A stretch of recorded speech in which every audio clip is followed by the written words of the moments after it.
going to be different. I think one of the things that we've got to remember, and I think in terms of activists, it's one of the things that, you know, is paramount in our minds. We were just talking about the Independent Living Fund being abolished, and that's probably going to finish off this generation of activists, because I think it's funded the entire disability movement's PA support. But, you know, there are young disabled people now who can't leave home, who can't get involved in stuff because they're getting, you know, 10 hours a week support, and they can't get out of their front doors, basically, because they haven't got the support. And you know, physically disabled people, there are young people who are not getting access to stuff simply because everything's being cut back.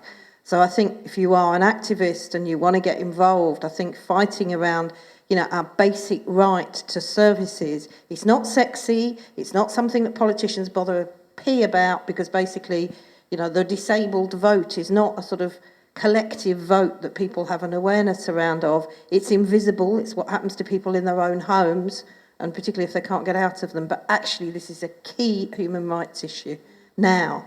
And people, a lot of the people I work with, fighting to get the basic support for somebody who survived domestic violence, who survived rape in institutions, who survived all that thing, who's traumatised, and actually is still being told they don't deserve, and it is the word deserve keeps being used, you know, basic support from the state so that they can get out of bed and not put too fine a point on it, lie in their own piss in their own bed. You know, that is a fundamental human rights issue. It's not out on the streets, because those people are not out on the streets because they can't get out of bed to get out on the streets. And we need to fight for that, I think, as well.